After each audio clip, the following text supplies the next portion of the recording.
Akala mo ba, pagtunto mo ng 70, puro payapa at walang inaalala na lang? Tipong umagay kape sa balkona hapon na may tulog sa silya, at gabi ay kwentuhan kasama ang pamilya. Madalas, yan ang larawan sa isip natin. Pero sa likod ng tahimik ng ngiti ng ating mga lolo at lola, may mga bigat silang pinapasan na minsan kahit sila mismo nahihirapan pang ibahagi. Hindi ito tungkol sa mga sakit na nararamdaman mo, kundi sa mga aspetong emosyonal, mental at sosyal na nagbabago na mas mahirap pang tanggapin dahil pakiramdam mo ay nag-iisa ka sa pagdaranas nito. Alam mo ba na may mga hamon sa pagtanda paglampas ng 70 na halos walang naglalakas loob pag-usapan?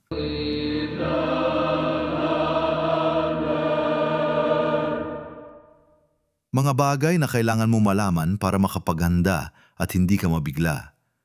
Sa video na ito, tatalakayin natin ang 7 sa pinakamahirap na bahagi ng pagtanda pagdating mo ng 70. Mga bagay na madalas ay itinago at hindi pinag-uusapan pero mahalagang malaman mo para mas maging makabuluhan at masaya ang bawat araw. Manatili ka hanggang sa huli dahil may sasabihin ako na siguradong magbibigay sa iyo ng pag-asa at gabay na hindi mo inasahan. Simulan natin sa una sa mga hamong ito, ang tahimik na kirot ng unti-unting pagbaba ng pisikal na kalayaan. Hindi ito yung simpleng pananakit ng likod o tuhod na normal na sa edad natin. Mas malalim ito. Ito yung pakiramdam na dati kung saan mo gustong pumunta ka agad. Kung anong gustong gawin, kaya mong gawin nang walang tulong.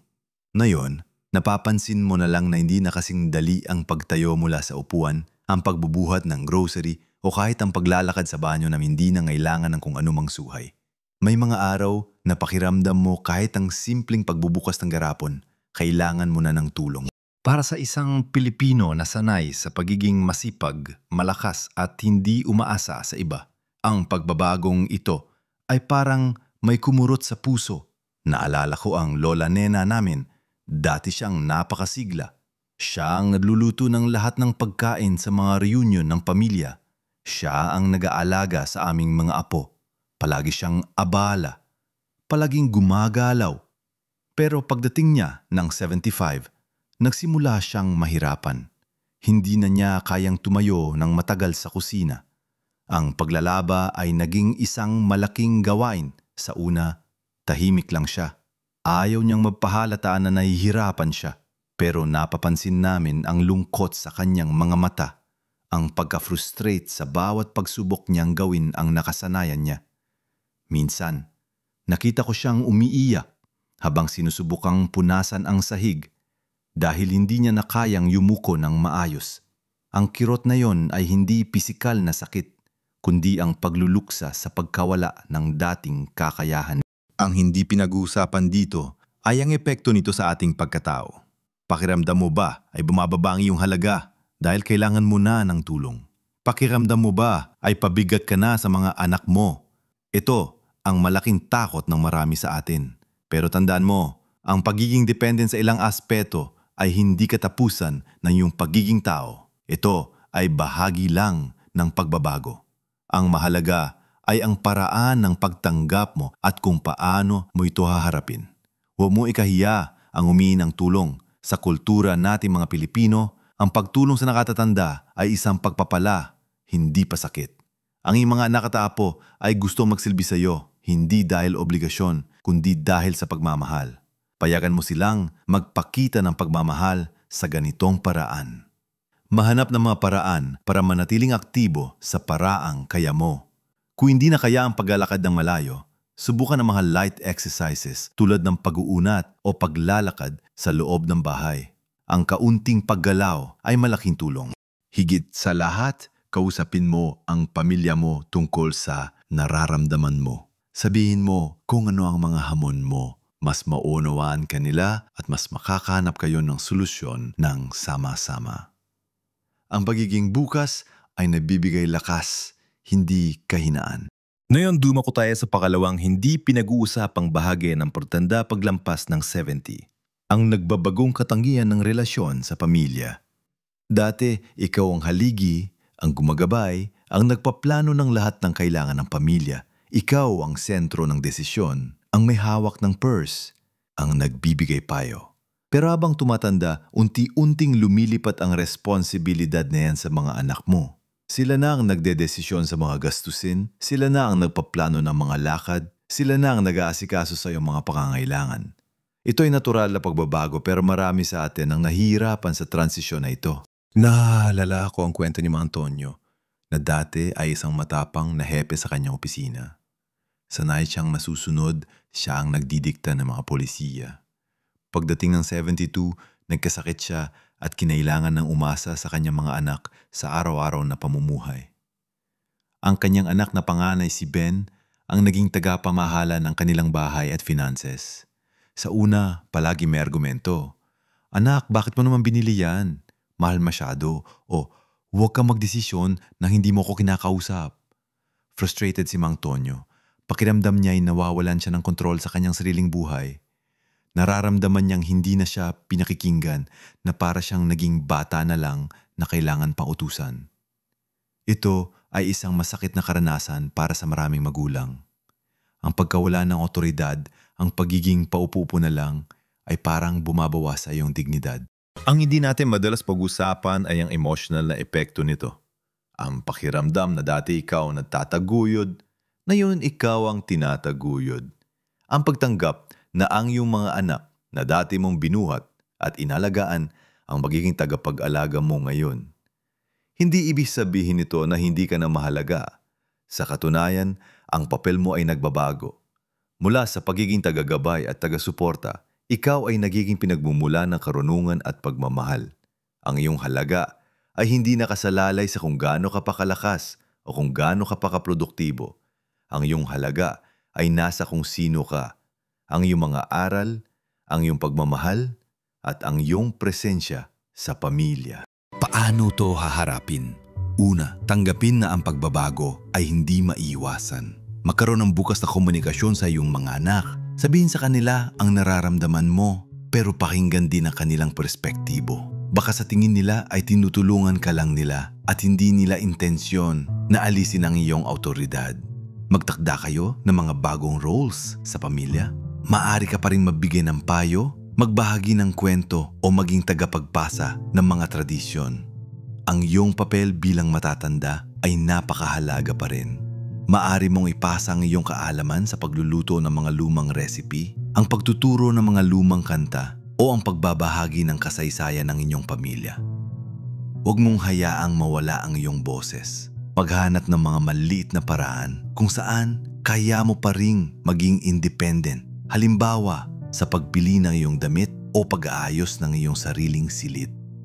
Ang paghahanap ng balanse sa pagitan ng pagtanggap ng tulong at pagpapanatili ng iyong sariling dignidad ay susi.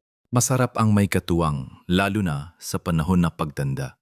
Tandaan, ang pagmamahal ng pamilya ay hindi nagbabago. Nag-iiba lang ang anyo. Mayroon na napag-usapan na natin ng dalawang mahirap na aspeto ng pagtanda. Ang pisikal na pagbabago at ang pagbabago sa dinamika ng pamilya. Dumako naman tayo sa ikatlo, ang lumalalim na katahimikan ng ating social circles. Habang tumatanda tayo, hindi maiwasan na unti-unting nababawasan ang mga kaibigan at kakilala natin. May mga lumilipat ng tirahan, may mga nagkakasakit, at ang pinakamasakit sa lahat, may mga nauna na sa atin. Dati, ang kapehan sa umaga ay puno ng kwentuhan kasama ang mga kumpare at kumare. Mayon minsan, ikaw na lang mag-isa ang nakaupo sa balkonahe, naaalala ang mga tawanan at biruan. Hindi naalala ko si Aling Ising, isang dating masayahin at palakaibigang kapitbahay. Kilala siya sa kanilang subdivision na may palaging bisita. Palaging may inihandang merienda para sa mga kaibigan. Ngunit pagdating niya ng 78, halos lahat ng kanya kaibigan ay pumanaw na o kaya'y mahina na para makalabas. Ang kanyang mga anak ay abala sa sarili nilang pamilya.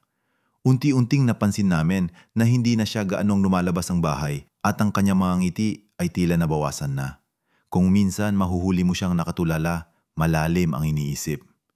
Ang lungkot na nadarama niya ay hindi lamang galing sa pagkawala ng mga mahal sa buhay, kundi sa pagkawala ng mga kasama niya sa araw-araw na buhay, ng mga taong nakakaintindi sa kanyang henerasyon at mga pinagdaanan. Ito ang tahimik na kalungkutan ng pag-iisa na hindi madalas pag-usapan. Ang pakiramdam na parang naiiwanan ka, na wala ka ng katuwang sa mga simpleng bagay. At mas lalong wala nang kausap tungkol sa mga alaala ng nakaraan. Paano natin ito harapin? Ang pagtanggap sa pagkawala ay simula. Ang pag-alala sa kanilang buhay at pagiging pasasalamat sa mga alaala ay mahalaga. Ngunit hindi ito nangangahulugang kailangan mong manatili sa lungkot. Kailangan mong humanap ng bagong paraan para kumonekta sa mundo. Maaari kang sumali sa mga senior citizen group sa inyong barangay o simbahan. Kadalasan, may mga aktibidad sila tulad ng Zumba, light exercises, Bible studies o simpleng kwentuhan. Subukan mong makipag-ugnayan sa mga mas batang miyembro ng iyong pamilya o komunidad. Marami silang gustong matuto mula sa iyo. Kung kaya mo, subukan mong mag-volunteer sa mga gawain na hindi nangangailangan ng labis na pisikal na pagod, tulad ng pagbabasa sa mga bata sa library o pagtulong sa simbahan sa mga gawain na nakaupo lang. Ang pagiging aktibo sa lipunan kahit sa maliit na paraan ay nakakatulong upang labanan ang kalungkutan at panatiling buhay ang iyong social connections. Hindi mo kailangan ng maraming kaibigan. Minsan, isang tunay na kaibigan lang sapat. O kaya, hanapin ang kagalakan sa pakikipag-ugnayan sa iyong mga apo. Ang pagtuturo sa kanila ng mga laro ng ating kabataan. Ang pagbabahagi ng mga kwento ng iyong buhay ay magpapalalim ang inyong koneksyon at magbibigay ng bagong kahulugan sa iyong buhay. Ngayon naman, dumako tayo sa ika-4 na hamon. Ang takot sa paglaho ng alaala. Hindi ito tungkol sa simpleng pagkalimot kung saan mo nilagay ang salamin mo. Mas malalim ito. Ito ang pangamba na baka isang araw, hindi mo na makilala ang iyong mga mahal sa buhay, ang mga lugar na mahalaga sa iyo o maging ang iyong sarili. Ang pakiramdam na parang naglalaho ang mga piraso ng iyong pagkatao, ang mga karanasan na bumuo sa kung sino ka. Naalala ko si Kadoro isang dating maestro sa eskwela, kilala siya sa kanyang matalas na isip at mahusay na memorya. Ngunit sa kanyang pagtanda, nagsimula siyang makaranas ng mga pagkakataon ng pagkalimot. Sa una, malilit na bagay lang tulad ng pagalan ng isang lumang estudyante. Pagkatapos, mas malaki na tulad ng pagkakalimot sa petsa ng anibersaryo nila ng kanyang asawa. Nakita ko ang pagkabahala sa kanyang mga mata, ang unti-unting pagkawala ng kanyang kumpiyansa. Ang pinakamahirap para sa kanya ay ang pakiramdam na parang nagiging pabigat siya na hindi na siya ang dating matalino at maasahan. Ang takot na mawala ang mga alaala ay parang isang anino na sumusunod sa marami sa atin. Ang pagkakaroon ng cognitive decline ay hindi lang tungkol sa pagkalimot. Ito ay tungkol sa pakiramdam ng pagkawala ng kontrol sa sarili mong pag-iisip. Ang hindi madalas pag-usapan ay ang psikolohikal na epekto ng takot na ito. Pakiramdam mo ba ay nagiging ulyanin ka na? May mga pagkakataon na totoo na may paghina sa memorya. Ngunit marami rin namang sanhi ang pagkalimot na hindi naman malubha. Minsan, stress lang o kulang sa tulog. Mahalaga na magpakonsulta sa doktor kung may malalim kang alalahanin. Ngunit higit sa lahat, huwag mong hayaang lamunin ka ng takot.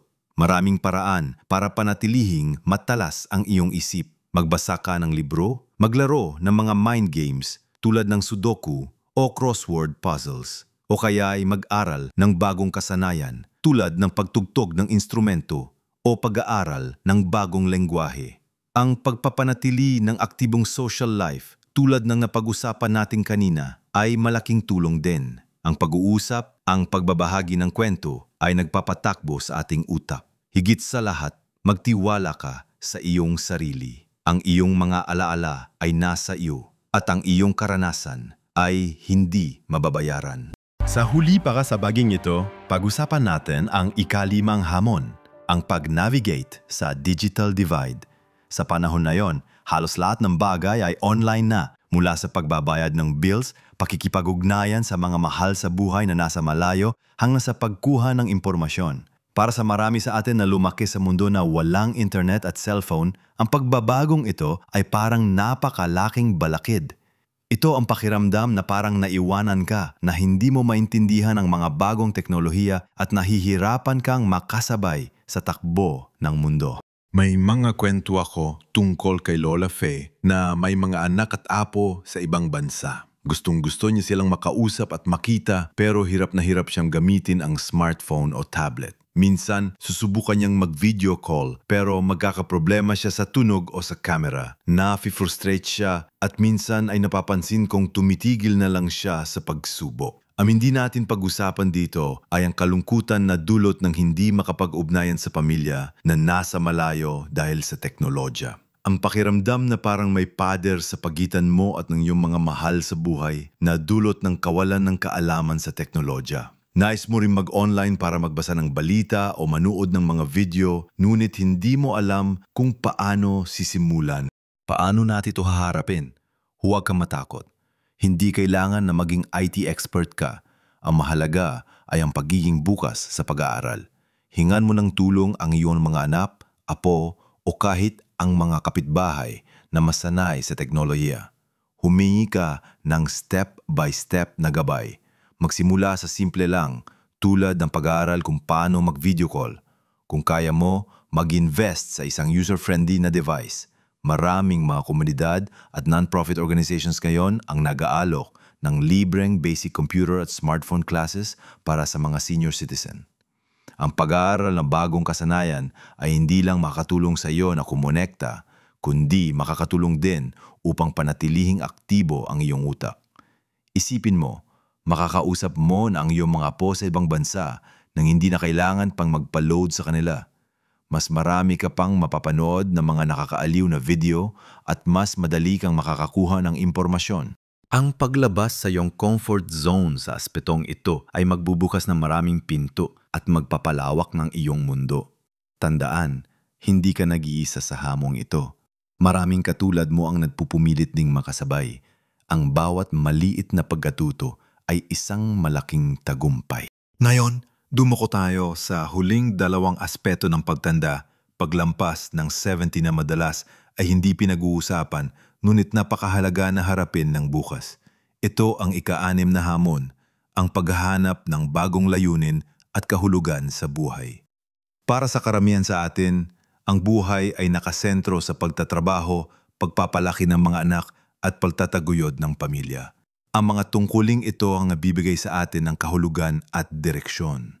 Pero pagdating ng senior years, lalo na paglampas ng 70, marami sa atin ang nagre-retire na. Ang mga anak ay may sarili ng pamilya at ang mga pang-araw-araw na gawain ay nababawasan na. Sa ganitong punto, minsan may bumabagabag na tanong, ano pa ang silbi ko? Ano pa ang purpose ko ngayon? May kakilala akong si Mang Ben, isang dating inhinyero na buong buhay niya ay ginugol sa pagtatayo ng mga tulay at gusali. Malaki ang respeto sa kanya ng mga kasamahan niya at ng pamilya. Nang mag-retire siya sa edad na 70 sa una ay masaya siya. Nagkaroon siya ng oras para sa kanyang hobby at sa pagtulog. Ngunit paglipas ng ilang buwan, nagsimula siyang makaramdam ng walang laman. Pakiramdam niya ay wala na siyang silbi, na wala na siyang ambag sa lipunan. Nawala ang rasyon niya para bumangon sa umaga ng may excitement. Napansin ng kanyang pamilya na naging malungkutin siya at minsan ay napipikon sa maliliit na bagay. Ang pinakamasakit ay ang hindi niya kayang ipahayag ang tunay niyang nararamdaman, ang pakiramdam na parang naglalaho ang kanyang pagkakakilanlan na nakakabit sa kanyang propesyon at sa pagiging tagapagtaguyod. Ito ang hindi madalas pag-usapan. Ang krisis sa pagkakakilanlan o identity crisis na nararanasan ng marami sa atin sa pagtanda. Ang pagkawala ng dating papel ay maaaring maging sanhi ng kalungkutan at kawalan ng direksyon. Paano natin ito haharapin? Ang paghahanap ng bagong layunin ay hindi nangangahulugang kailangan mong magsimulang magtrabaho ulit o maghanap ng malaking proyekto. Minsan, ang layunin ay nasa mga simpleng bagay. Ito ay tungkol sa pagtuklas ng mga bagong passion o pagbabalik sa mga lumang hili na dati mong walang oras gawin. Maaari kang mag-aral ng pagpipinta, paghaharden, pagluluto ng mga bagong putahe o pagtugtog ng instrumento. Ang pagboboluntaryo sa simbahan o sa komunidad ay isa ring magandang paraan para magkaroon ng pakiramdam ng silbi. Maaari ka rin maging mentor sa mga mas bata, magbahagi ng iyong karanasan at karunungan. Ang iyong mga karanasan sa buhay ay napakalaking yaman at marami ang gustong matuto mula sa iyo. Ang pagiging lolo o lola na nagbibigay gabay sa mga apo ay isa ring napakahalagang layunin. Ang mahalaga ay hindi ka tumitigil sa pag-aaral, sa pagtuklas at sa pagbibigay. Ang bawat araw ay isang pagkakataon para magbigay ng ngiti, magbahagi ng pagmamahal o matuto ng bagong bagay. Huwag mong hayaang tukuyin ka ng iyong nakaraang propesyon. Tukuyin mo ang iyong sarili sa pamamagitan ng kung sino ka ngayon at kung ano ang maaari mong ibigay sa mundo. Ang iyong buhay ay mayroong pa ring malalim na kahulugan. Kailangan mo lang itong hanapin sa ibang anyo. Sa wakas, narito ang ikapitong hamon na halos walang gustong pag-usapan, ang pagharap sa sariling mortalidad at ang pagpaplano para sa future care. Ito ay isang paksa na madalas iniiwasan dahil sa takot o sa paniniwala na hindi pa naman ako mamamatay. Ngunit ang katotohanan ay habang tumatanda tayo, mas nagiging malinaw na ang buhay ay may hangganan. At kasama nito ay ang pangamba na baka maging pabigat sa pamilya, lalo na kung sakaling magkasakit at mangailangan ng matinding pag-aalaga. Naalala ko ang Lola Meli na mayroon ng sakit sa puso. Palagi din sinasabi sa mga anak niya, "Huwag niyo ako masyadong intindihin, kaya ko pa." Pero sa mga mata niya, makikita mo ang takot sa kung ano mangyayari kung sakaling lumala ang kanyang kalagayan. Ang hindi pinag-usapan ay ang bigat ng isipin na baka maging pasanin ka sa pinansyal at emosyonal na aspeto sa iyong mga anak na hirap na rin sa kanilang sariling buhay. Ang takot na mawala ang iyong dignidad sa harap ng karamdaman. Ang pag-iisip kung sino ang mag-aalaga sa iyo kung sakaling hindi na kayang alagaan ang sarili.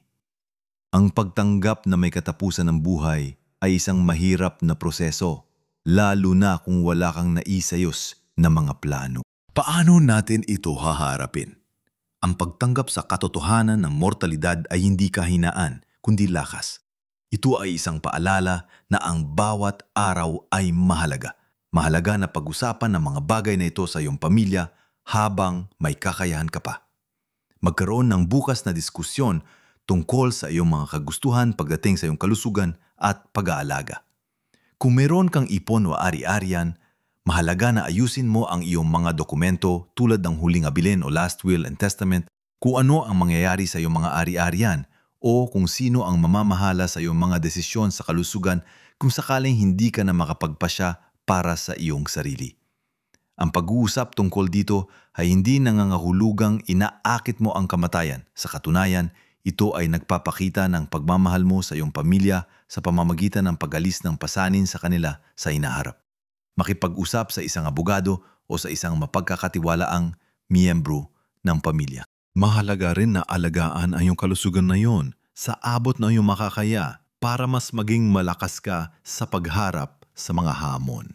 Ang pagkakaroon ng maayos na plano ay nagbibigay ng kapayapaan ng isip, hindi lang sa iyo, kundi pati na rin sa iyong pamilya. Tandaan, hindi ka nag-iisa sa mga takot na ito, at ang pagiging handa ay ang pinakamabuting regalo na maibibigay mo sa iyong sarili at sa iyong mga mahal sa buhay. Ngayon, napag-usapan na natin ang 7 mahirap na bahagi ng pagtanda, paglampas ng 20 na madalas ay hindi binibigyan ng pansin. Tinalakay natin ang tahimik na kirot ng pagbaba ng pisikal na kalayaan, kung paano nagbabago ang ating relasyon sa pamilya, ang lumalalim na katahimikan ng ating social circles, ang takot sa paglaho ng alaala, ang hamon ng digital divide, ang paghahanap ng bagong layunin sa buhay, at ang pagharap sa sariling mortalidad at pagpaplano para sa hinaharap. Alam kong ang mga paksang ito ay mabibigat, ngunit tandaan na ang pagiging handa at ang pagkakaroon ng kaalaman ay nagbibigay sa atin ng kapangyarihan. Ang bawat hamon ay may kaakibat na pagkakataon para sa paglago, para sa pagpapatibay ng ating pananampalataya at para sa pagtuklas ng bagong kalakasan. Ang buhay ay isang paglalakbay at ang pagtanda ay isang mahalagang kabanata. Huwag kang matakot sa mga pagbabago, yakapin mo sila ng buong puso. Ang iyong pagiging matanda ay isang kayamanan, hindi pabigat. Ang iyong mga karanasan, ang iyong karunungan at ang iyong pagmamahal ay mga regalong walang katumbas. Tandaan, maliit na pagbabago ay malaking epekto sa iyong kalusugan at kaligayahan. Gusto kong marinig ang iyong mga saloobin at karanasan. Meron ka bang naranasan sa mga nabanggit natin o may iba ka pa bang hamon na nais ibahagi? Ibahagi mo ang iyong kwento sa comment section sa ibaba. Ang iyong karanasan ay maaaring maging inspirasyon sa iba. Kung nahanap mo na nakatulong ang video na ito, paki-like mo naman at mag-subscribe sa channel na ito para sa mas marami pang makabuluhang content na makakatulong sa iyo upang mas maging masaya at makabuluhan ang iyong pagtanda. Mahalaga ang iyong suporta. Salamat sa panonood. Tandaan, mabuhay ka ng buong buo sa bawat edad. Ang iyong buhay ay mahalaga at may marami ka pang may babahagi sa mundong ito.